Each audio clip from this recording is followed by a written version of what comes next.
Bonjour à toutes et à tous, nous sommes toujours à Monaco, au Magic, The Magic, et nous sommes avec Karen Green. Nice to meet you. Very nice to meet you. Alors, Karen Green, c'est ni plus ni moins qu'une une institution dans le milieu du comics, on va dire. Elle a un peu connaissance de tout ce qui s'y passe. On va schématiser comme ça. Tu peux imaginer. Alors, première question. Quel est le plus vieux souvenir que vous ayez en tant que lectrice de comics? Quelle série lisiez-vous dans votre enfance? Okay, so first question. Which is your earliest memory as a comic book reader? What did you used to read as a kid? I didn't actually start reading comic books. My parents had a book on their shelves that was the 25th anniversary cartoon album from a magazine called The New Yorker, which started in 1925. So these were cartoons from 1925 to 1950. And I must have discovered this book when I was 6 or 7 years old, and I pulled it off the shelf, and I'm reading all of these cartoons about, you know, the Jazz Age and the Depression and World War II, and for some reason I just found them fascinating. And that was really my big comics reading until I was about 10 or 11, and I got braces on my teeth, and my orthodontist had piles of Archie comics, and I was addicted to these. It was about 1971, and I would stay for hours after my appointment reading Archie comics, thinking that that's what high school was going to be like. I was very disappointed to learn that high school was very different in 1973 than it was in Riverdale High. But Archies were huge in my life when I was very young. Donc en fait, elle a commencé avec un comic qui était sur une étagère de ses parents et qui relatait des comics de 1925 à 1950. Elle a commencé à lire comme ça. Et ensuite, par la suite, elle a eu des problèmes dentaires, donc elle passait beaucoup de temps chez son dentiste. Et du coup, elle lisait beaucoup les comics qui étaient dans la salle d'attente. Et comme il a passé beaucoup de temps, elle les a vraiment tous lus. Et c'est comme ça que petit à petit, quand elle était jeune, elle a commencé à lire les comics. Ça a été sa première lecture. Alors, est-ce que vous pouvez nous raconter un petit peu votre parcours et nous expliquer comment vous avez été amené à collecter une grande partie du patrimoine culturel américain dans le domaine de l'art séquentiel pour la bibliothèque universitaire de Columbia? Okay, so can you tell us about your career and how you got to collect a major part of America's sequential art history for the University Library of Columbia? I went back to college late in life. I had actually dropped out of college when I was 18, and I became a bartender. And I went back to college when I was in my 30s with a focus on medieval history. And I did very well, and I wanted to be a professor of medieval history. So I was accepted with a full fellowship to Columbia University to do a PhD. And I stayed there for 6 years. I got very close to finishing a dissertation and getting my PhD, but I realized that I did not want to become a professor, but I wanted to stay in academia. I loved academia. So I took a job in our library, and then I went to library school. So we had a lot of school. For 12 years, I was in school and nothing but school. And after library school, I applied for and got a job as the librarian for ancient and medieval history. That is my official title. That's what I was hired as. But I had this passion for comics that had gone back to my very early days, and I had started buying graphic novels because when I started my job, I kind of got back into comics after this 12-year hiatus. And graphic novels had just exploded. This was a very different scene than 1990 when I had stopped reading. So I started buying, but I'm a librarian, so I don't get paid very well. So I couldn't buy everything that I wanted to read. And I thought, well, I should be able to check it out of my library. This is crazy. We had 3 graphic novels in the library, which is crazy. So I proposed that we collect. I did not say we should do this because you don't pay me well enough. I said, one, this is a medium with growing academic and critical acceptance. There are dissertations being written in comic studies. There are articles in peer-reviewed academic journals on comic studies. 2, we have a film school and a film studies program, and the connection, this was 2005, but already the connection between comics and film was very strong. And 3, comics in America were born in New York City. And Columbia is, the full title is Columbia University in the City of New York. And so here are these 2 New York institutions, and I thought that they should be paying attention to each other. So I proposed this, and they said, all right, and they gave me a little money, and every year they gave me a little more money, and I did a lot of things to raise our profile. So now we have 10,000 titles in 15 different languages.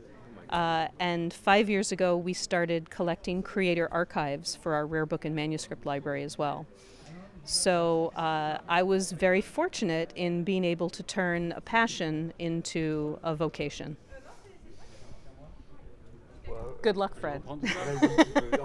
Alors, pour résumer, en fait, donc elle a quitté l'école à 18 ans pour travailler donc en tant que serveuse. Elle y est revenue à 30 ans à l'université pour étudier justement dans une bibliothèque.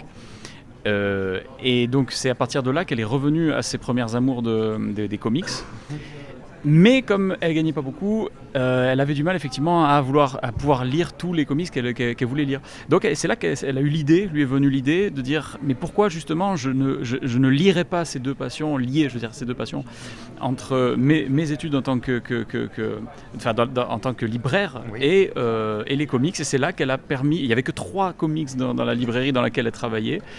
Et ben elle a eu l'idée, voilà, d'en faire venir dans sa bibliothèque, de faire venir plus de comics avec l'aide justement de Columbia. Et c'est là que petit à petit, chaque année, il lui accordait des crédits un peu plus grands pour faire venir de nouvelles œuvres. Et c'est comme ça qu'à la fin, on a terminé avec des milliers d'œuvres de comics dans sa librairie. Et quels sont justement les critères de sélection pour qu'un comics ou un roman graphique intègre les rayons de la bibliothèque? Okay, so what are your selection criteria for a comic book or a graphic novel to be featured in the library?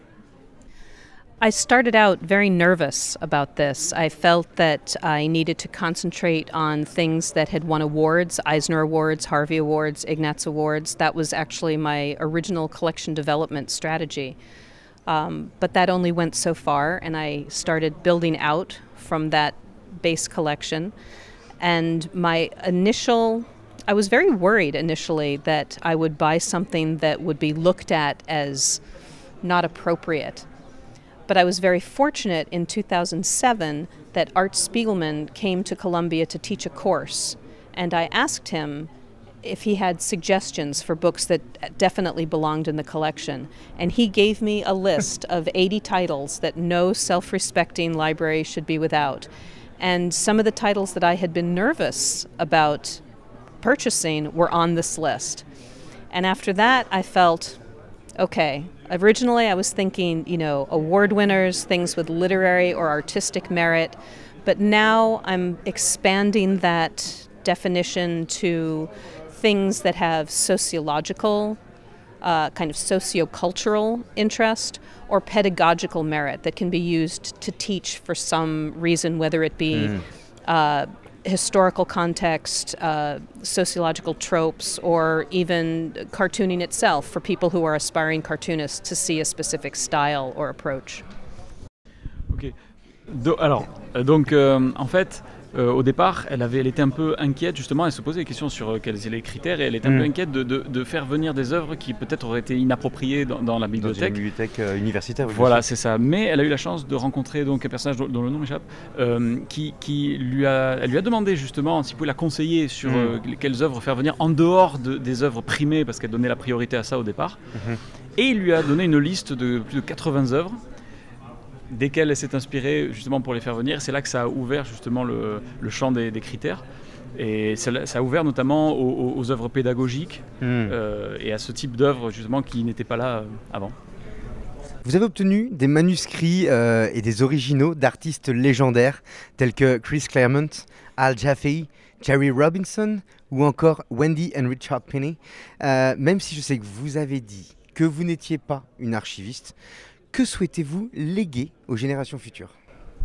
Okay, so you've got the original handwritten copies of legendary artists like Chris Claremont, Al Jaffe, Jerry Robinson, or Wendy and Richard Pinney.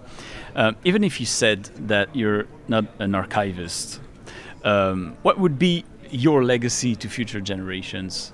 What would you like to leave to those generations? You know, the preeminent conservator of comics history in America is actually Ohio State University. There's a temple of comics called the Billy Ireland Cartoon Library and Museum. And we can't aspire to really even emulate, much less compete with what they have. They've been doing this since 1977. For decades, they were the only game in town if a cartoonist wanted to preserve his or her legacy. They were fortunate enough to get Mort Walker's Cartoon Museum, which brought them 200,000 pieces of original cartoon art. So at Columbia, we have taken a very specific focus. We're focusing on New York area artists, and because our rare book and manuscript library already has a specialization on the history of publishing, we're also focusing on things that have significance in the history of comics publishing. So, for example, Wendy and Richard Pinney, while not New Yorkers, were one of the first successful independent comics publishers. One of the most significant archives that we have is actually one you didn't mention, the archives of Kitchen Sink Press, which contains 50 to 60,000 letters. Every letter that any cartoonist sent to Dennis Kitchen from 1968 through the early 21st century, he preserved in the original envelope, date stamped with the date of arrival. And this is everybody who was anybody in underground cartooning, but he also did archival reprints with people like Harvey Kurtzman and Will Eisner and Al Capp. So you name it. He worked with Stan Lee on underground versions of Marvel Comics. So just extraordinary correspondence. So we're able to do a little to preserve this little corner of history. New York, as I mentioned, the birthplace of American comics.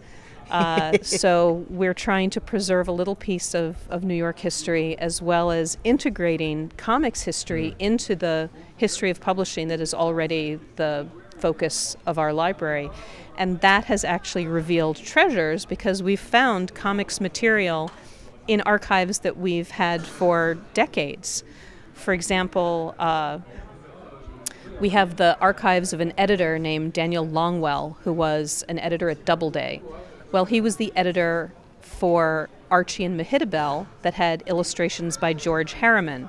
So in his archives is a hand-colored George Harriman drawing from Archie and Mehitabel that Harriman gave to him and that he hung in his office for his entire career. Oh my God. So we have comics history embedded already, and so this is just giving it a more identifiable place. Ok, alors sur son ouais, alors là aussi pour essayer de résumer sur l'héritage donc qu'elle voudrait laisser. En fait, elle parle au nom déjà de la bibliothèque de New York, de sa bibliothèque, voilà. Et elle dit que bon, déjà le plus gros héritage, c'est l'université de l'Ohio qu'il a, parce Ohio que State, voilà, c'est eux qui ont la plus grosse collection, inégalable vraiment. Oui. Après, sur sa bibliothèque à elle à New York, c'est vraiment spécifique aux auteurs new-yorkais. Et aux œuvres créées dans la région de New York, qui, elle le rappelle, est l'origine. Voilà, c'est la région de New York où est né vraiment le comic américain. Donc elle le rappelle fièrement, elle dit que voilà, l'héritage, elle, de sa bibliothèque, c'est surtout sur ces œuvres-là locales, vraiment, plutôt que sur le comics en général. Et ça, il le laisse aux collectionneurs, à la bibliothèque de l'Ohio. Vous avez produit un documentaire qui s'appelle She Makes Comics, qui évoque le statut des femmes dans l'industrie du comics. Quel est votre sentiment sur l'émergence de plus en plus significative des auteurs et créatrices de comics? Okay, so you've been producing the documentary called She Makes Comics about the role of women in the comics industry. What do you think about the ever-growing presence of female writers and creators and authors? You know, earlier this month, I went to the festival at Angoulême, which was plagued this year with misunderstanding of the role of women in comics history. And I felt that it would have been very nice to send a copy of She Makes Comics to Franck Bandou so that perhaps he could better understand the role that women have had in the history of the medium. The thing that's so fascinating to me about women in comics is that for many people, they hear about someone like Marie Severin and they're like, oh, wow, there was this woman. And she was, you know, oh, she worked on stuff and she was like the only woman in comics. No, she wasn't the only woman in comics. There have always been women in comics. Going back to the dawn of comics, there have been women in comics. But in many ways, they labored in anonymity. They were often relegated, like Marie Severin in her early years, to colorists or to more technical roles. And it's incredibly gratifying to have been able to be involved in a project that kind of laid out in a timeline almost who these women were and how many there were. And not just in comics, but reading comics, reminding people that women have been reading comics forever. Definitely. And, you know, there were entire genres of comics that were geared specifically towards women. And many of these things have been forgotten in kind of the focus on the moment. So it was a great honor, really, to be involved in that project. I was invited in. And to be allowed to kind of, you know, plant the flag a little for women in the medium, because we've always been here, we're here now, and we're not going away. I love that punchline. Awesome. Ok, donc sur la présence de plus en plus grande des femmes, elle, ce qu'elle nous dit, c'est qu'il y a toujours eu des femmes dans le monde du comics, que ce soit en dessinatrice, en auteur ou en coloriste, même à tous les étages, il y a toujours eu des femmes, et aussi chez les lectrices, il y a eu des lectrices de comics depuis toujours. Depuis les tout premiers, les femmes ont fait partie du public du comics. Donc elle a été très fière de participer à ce documentaire et de pouvoir représenter fièrement le genre féminin dans le monde du comics. Et d'ailleurs, elle a parlé aussi, je crois, du fait d'envoyer une copie de She Makes Comics à Angoulême. Elle est allée, une bonne idée. Le mois dernier, elle a assisté à ça et effectivement, elle a dit qu'ils auraient eu besoin de regarder ce documentaire avant d'en parler. I'd be happy to send him a DVD. Alors, une dernière question, parce qu'on n'a pas tout notre temps malheureusement, je pourrais passer des heures à discuter avec vous. Il y a peu de temps, sur votre compte Twitter, vous avez posé une question très marrante à vos followers à la suite d'un article de Abraham Reisman. Votre question était « A long profile of Stanley, savior, villain, huckster, you decide Okay. ». Qu'en pensez-vous? Okay, so further to an article by Abraham Reisman, you recently asked your Twitter followers the following question: a long profile of Stanley, savior, villain, huckster, you decide. What do you think?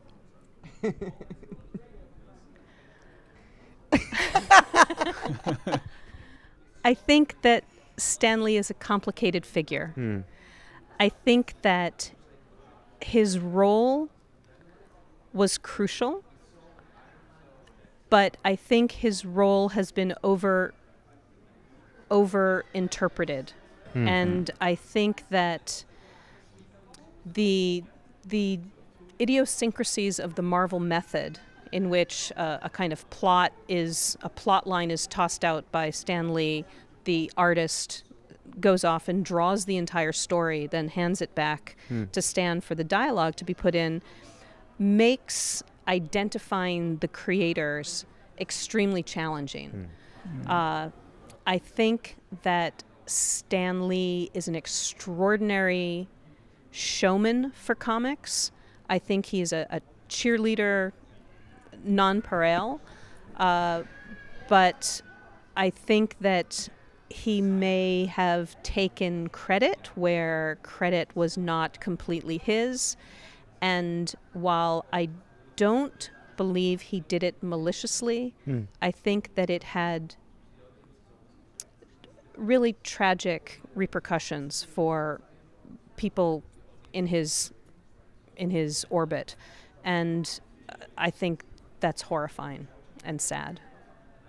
Okay. So I have not come down on one side or the other because I think it's not. I think Stanley is not a character that can be reduced to savior or villain. I think that he's a complex individual. I think his role in comics has been a complex one, Right. and that it would be reductive to say put he's just a one or word the on other. it. Yeah. Donc elle dit que voilà, Stanley, c'est un personnage complexe. Il a sûrement eu un rôle crucial, mais il a été souvent surinterprété. Elle dit que c'est la difficulté justement de ceux à qui on donne le scénario, qui font les dialogues, c'est qu'ils sont perçus d'une façon qui n'est pas forcément toujours réelle. Et elle pense qu'autant il a eu ses mérites, mais autant parfois il a reçu du crédit pour des choses où en fait le crédit ne lui revenait pas à lui en termes de mérite. Voilà. Donc c'est un personnage complexe qu'il est difficile de ranger dans une case. J'imagine bien. Merci beaucoup pour cette entièreté, ce vrai qu'on a avec vous. C'était un grand plaisir. On aurait encore, mais j'en ai encore plein de questions. On n'a pas le temps malheureusement de toutes les poser. Mais c'était un vrai honneur et un vrai plaisir de vous avoir avec nous. Thank Merci you so much. beaucoup à vous. Oh. C'est mon plaisir. Thank you so much. Thank you so much. My great pleasure. This was fun.